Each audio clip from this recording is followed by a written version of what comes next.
Oke, selamat sore anak-anak terkasih.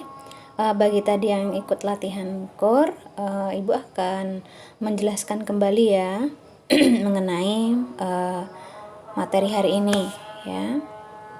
Ini tadi sudah Ibu sampaikan KD-nya 3.1 mengenai pengetahuan dasar geografi ya. Untuk yang pertemuan pertama ini pokok bahasan kita lebih mengerucut pada tujuan pembelajaran yang harus kalian kuasai. Yang pertama, pengertian geografi, kemudian ilmu bantu atau ilmu penunjang geografi, kemudian objek dan aspek geografi. Berarti kalau kita perhatikan sungguh, di sini ada 4 hal yang perlu kalian kuasai ya nak ya.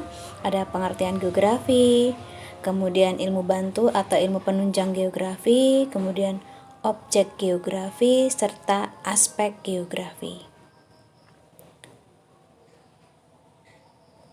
Nah, di slide kedua ini adalah gambaran secara keseluruhan bab 1 yang akan kita pelajari ya. Nomor 1 sampai nomor 4 akan kita pelajari pada pertemuan yang pertama ini. 1 sampai 4 ini banyak gitu ya kalau dari jumlah, tetapi nanti pada penjabaran materi lebih sedikit. Yang nomor 5 ini nanti di pertemuan kedua khusus nomor 5 di hanya 1, tapi nanti dalamnya ada 10 hal yang perlu kalian benar-benar pahami supaya paham mengenai konsep-konsep geografi. Yang pendekatan dan prinsip nanti di pertemuan ke-3 atau selanjutnya. Nah, kita masuk kepada pengertian geografi. Jadi, pengertian geografi ini ada banyak sekali kalau menurut para ahli, bahkan 50, bahkan ada 100 pun ada menurut para ahli. Jadi, banyak ahli-ahli yang berusaha mengemukakan pengertian geografi ini.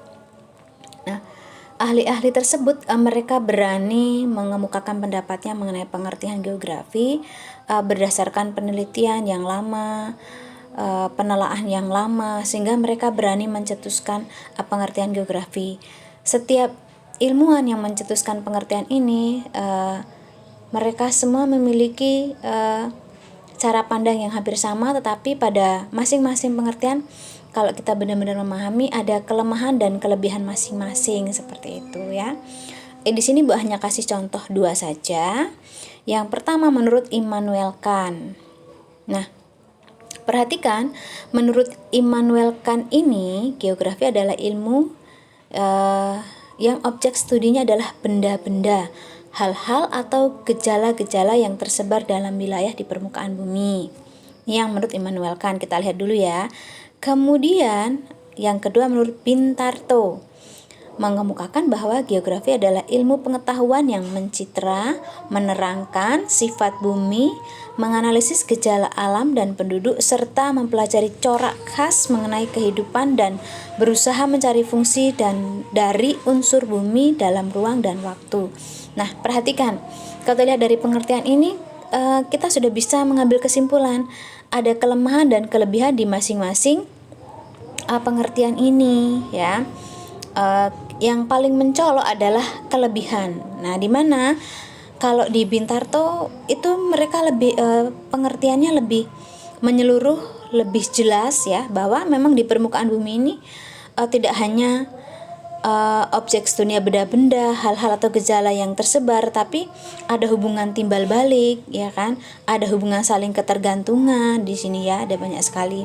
Nah, kalau di Immanuel kan itu tidak disampaikan. Nah, kalau di Pintarto secara kesimpulan itu disampaikan ya, ada pengetahuan mencitra, menerangkan sifat bumi, menganalisis gejala alam. Nah, gejala alam tuh ada hubungan timbal baliknya ya kan, ada penduduk, kemudian mengenali kehidupan, berusaha mencari fungsi dan unsur bumi dalam ruang dan waktu. Jadi dia lebih menyeluruh seperti itu ya. Nah, tadi ketika di kelas sebelum kalian keluar nak ya, Ibu tanya, sudah tahu mengenai 2 pengertian geografi dari Pak Ahli, Ibu bertanya kepada kalian, apa sih pengertian geografi menurut kalian? Nah, ya kan? Kalau kita simpulkan bersama, intinya seperti ini secara singkat nak ya, secara garis besar. Geografi adalah ilmu yang mempelajari keseluruhan tentang bumi, ya, hubungan timbal baliknya, fenomenanya, semuanya ya dipelajari dalam geografi ini. Intinya seperti itu ya. Kalau kalian mau mencetuskan sendiri pengertian geografi menurut kalian itu juga sangat bagus ya. Kemudian selanjutnya, nah dari pengertian tadi, perhatikan yang Ibu simpulkan tadi. Intinya ilmu yang mempelajari keseluruhan tentang bumi yang ada di dalamnya ya. Hubungannya, kemudian fungsinya, dinamikanya itu dipelajari semua di dalam geografi. Nah, kemudian muncullah ruang lingkup. Nah, kita perhatikan bersama ya. Kalau menurut Bintarto, geografi dibagi menjadi 4. Kalau Bintarto ya, ini orang ahli. Jadi ada geografi fisik, kemudian geografi tanaman, geografi hewan, dan geografi manusia. Membagi menjadi 4 bagian. Yang fisik itu hanya berhubungan dengan alam, yang tanaman hanya berhubungan dengan tumbuhan, ada hutan, pohon, perkebunan, ya pokoknya berhubungan dengan tumbuhan, ya. Kemudian yang zoogeografi itu tentang khusus hewan. Kemudian antrogeografi itu khusus manusia menurut Bintarto. Tapi secara umum itu terdiri dari 2. Perhatikan, 2 tapi di dalamnya ada banyak sekali. Ya kan? Perhatikan geografi fisik terdiri dari apa saja? Ada matematika, ada tanah, hidrologi, klimatologi, dan lain sebagainya. Sampai tata guna lahan. Apakah hanya ini? Tidak. Ya, masih banyak sekali geografi fisik yang ada di bumi kita. Ya, yang tidak dijabarkan semua. Jadi, semua yang ada di bumi ini yang terbentuk dari alam, fenomena alam, itulah geografi fisik. Nah, kemudian geografi manusia ini berhubungan dengan manusia, ya. Ada penduduk, ada sosial, kota, ekonomi, pokoknya yang berhubungan dengan dinamika manusia, itulah geografi manusia atau geografi sosial. Sehingga di sini dapat kita simpulkan, apa sih yang membedakan geografi dengan ilmu-ilmu lain? Misalnya gini, berikan contoh ya.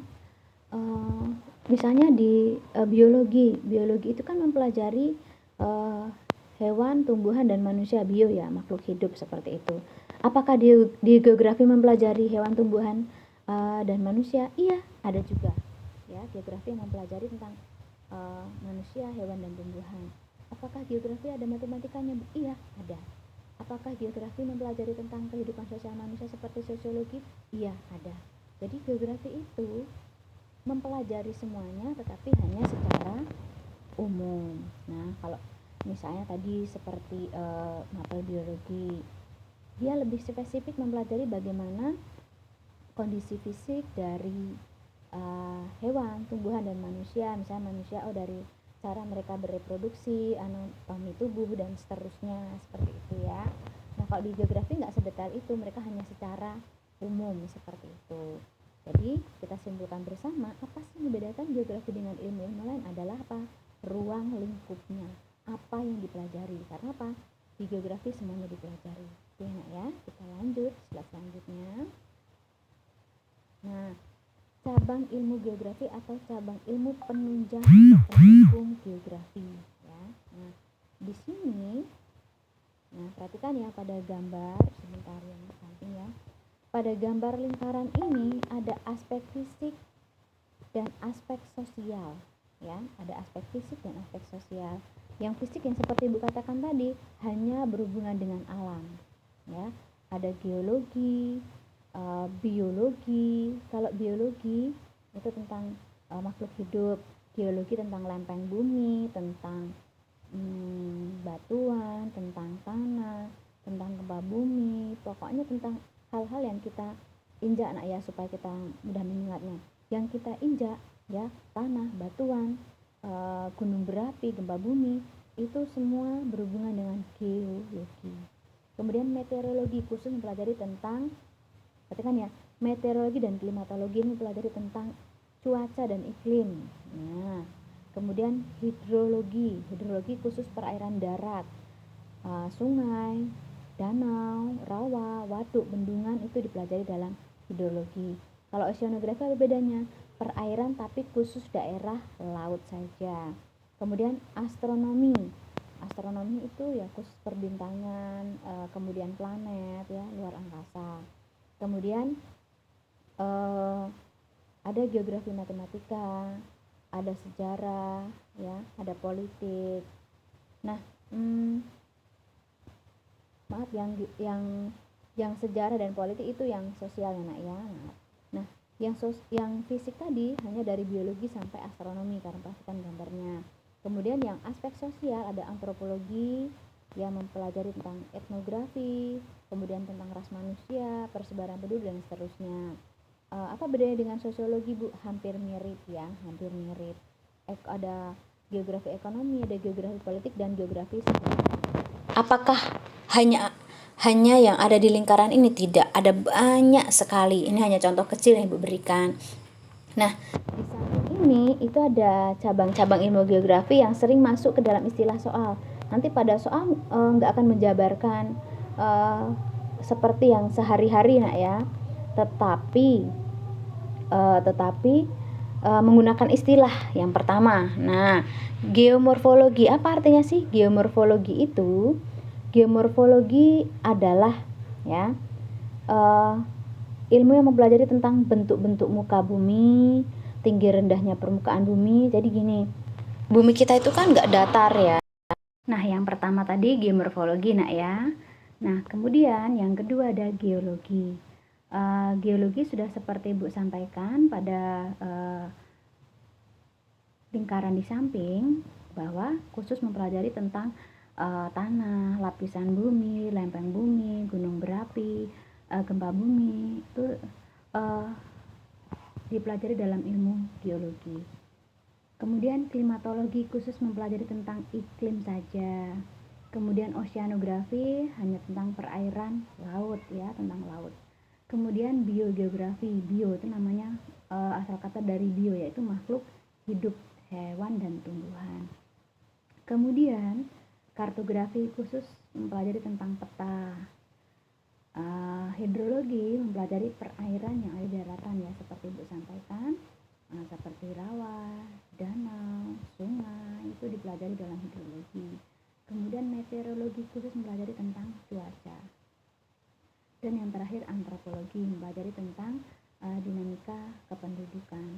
Apakah hanya ini saja? Masih banyak lagi ya ilmu cabang geografi, karena geografi seperti kita ketahui bersama sebelumnya bahwa mempelajari keseluruhan yang ada di bumi kita, sehingga nggak cuma ini, ada banyak sekali. Nanti dalam perjalanan kalau menemukan yang lain ya, karena memang ada banyak sekali seperti itu nak ya.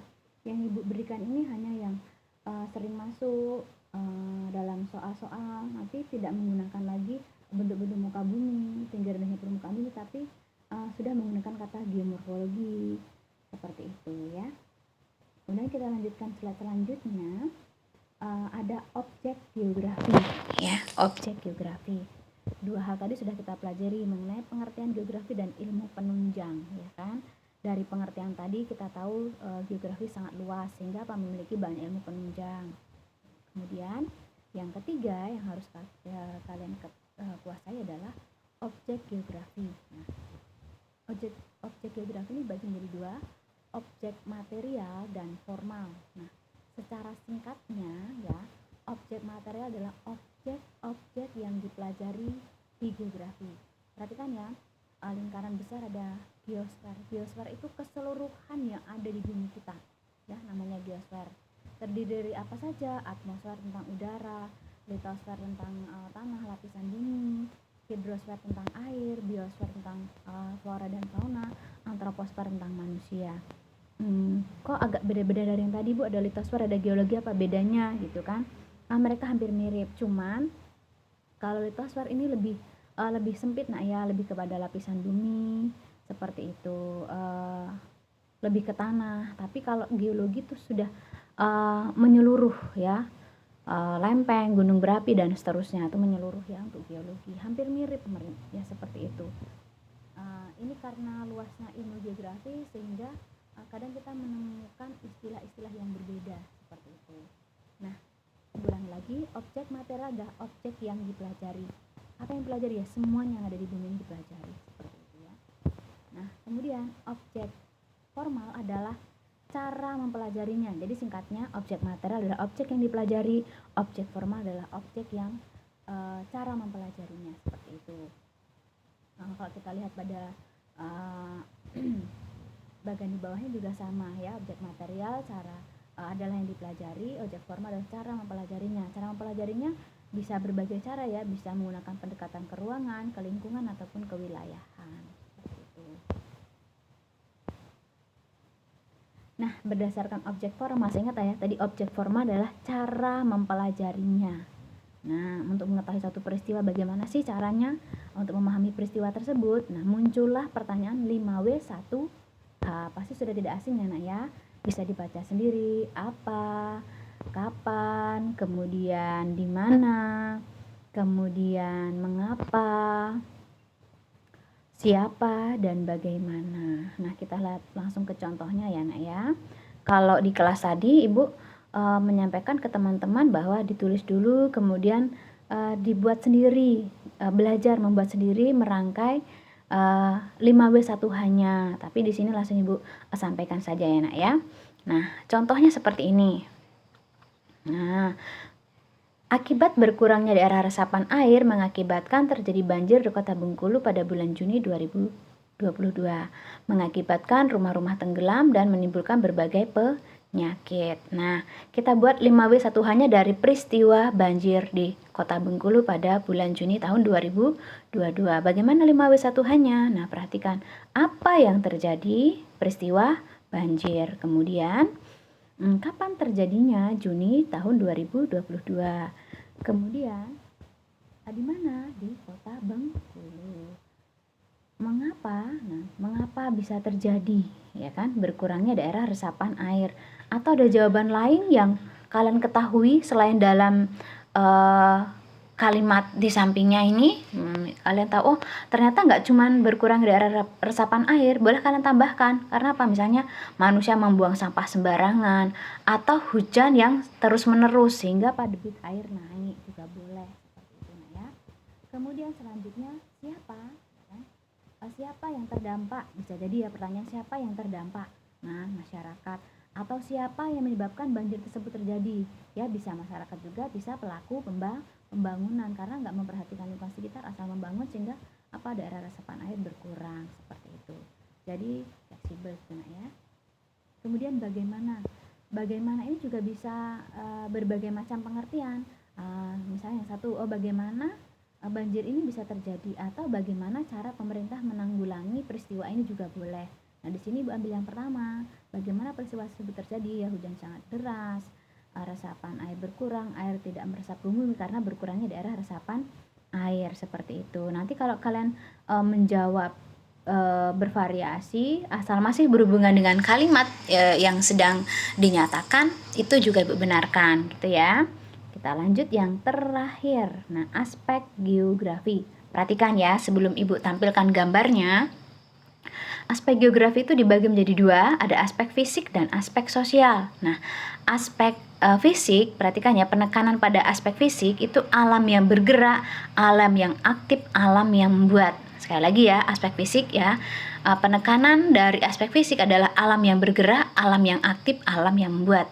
Nah, kemudian ada aspek sosial. Kalau aspek sosial, manusia yang bergerak, manusia yang aktif, manusia yang membuat. Nah, Ibu beri contoh. Tadi di kelas teman kalian semuanya bisa mendebat dengan baik ya. Kalimat Ibu berikut. Nelayan memanfaatkan angin laut untuk kembali ke darat. Nah, di situ ada nelayan, ada angin. Nah, dari kalimat tersebut, kalian diminta untuk menganalisis termasuk aspek fisik atau sosial. Nah, kalau menurut kalian dari kalimat tersebut, nelayan memanfaatkan angin laut untuk kembali ke darat, fisik atau sosial? Ya, betul sekali, aspek fisik. Ya, karena apa? Karena nelayan kan cuma diam di atas kapal ya kan, yang bergerak siapa? Angin yang menggerakkan, sehingga meskipun di situ ada manusia, ada nelayan ya, tetapi yang sedang aktif di situ di dalam kalimat adalah alam apa? Yaitu angin ya, angin laut, seperti itu. Nah, kita lihat gambarnya. Ini contoh aspek fisik ya, meskipun di situ ada manusia, ada kapal, tapi yang menggerakkan kapal tersebut, yang menggerakkan layar adalah angin. Jadi siapa yang bergerak, siapa yang aktif, siapa yang membuat, itulah aspeknya. Kalau seperti ini berarti aspek fisik. Nah, perhatikan gambar di sampingnya. Aspek sosial. Siapa yang bangun gedung-gedung? Ya manusia, ya pemerintah gitu ya. Nah, perhatikan gambar ini. Nah, dari gambar ini tadi ada yang bilang, Bu, itu aspek sosial gitu. Nah, cara melihatnya gini, ketika kita lihat, kita fokus ke air apa fokus kepada orang yang sedang beraktivitas berjualan atau bertransaksi di pasar? Pasti kita fokus kepada orang yang berjualan yang bertransaksi di pasar, otomatis aspek sosial. Nah, kemudian kalau ini jelas ya. Di sini kita fokusnya apa? Ada pohon-pohon yang bergerak karena kencangnya angin, otomatis aspek fisik. Kemudian yang ini manusia sedang membangun, otomatis aspek sosial. Yang terakhir ini tadi ada yang menebak fisik, ada yang menebak sosial. Nah, perhatikan, fokus kita kemana di sini? Sedang terjadi peristiwa apa di situ? Peristiwa banjir. Kalau banjir itu manusia atau yang bergerak? Alam ya, karena alam yang debit air naik, mengalir. Jadi di sini aspek fisik. Meskipun di situ ada manusia sedang mendorong motor, ada mobil, tapi fokus kita ketika melihat gambar ini, oh itu banjir. Kalau banjir itu apa? Fisik atau sosial? Fisik, alam yang membuat. Jadi bisa membedakan nak ya, aspek fisik dan aspek sosial. Nah, tadi banyak yang nanya di chat, Bu, saya nggak paham nomor 3. Nah, tinggal membuat kalimat. Ya, Ibu kasih contoh, tapi contoh ini tidak boleh digunakan ya. Yang aspek fisik tadi kan sudah Ibu kasih tahu ya. Nelayan memanfaatkan angin laut untuk kembali ke darat. Yang bergerak di sana apa? Angin. Jadi aspek fisik. Aspek sosialnya seperti ini. Pemerintah sedang membangun pelabuhan di daerah Selat Malaka, misalnya seperti itu. Termasuk apa? Aspek sosial. Meskipun di sana selat itu kan alam ya, tapi kan dia tenang.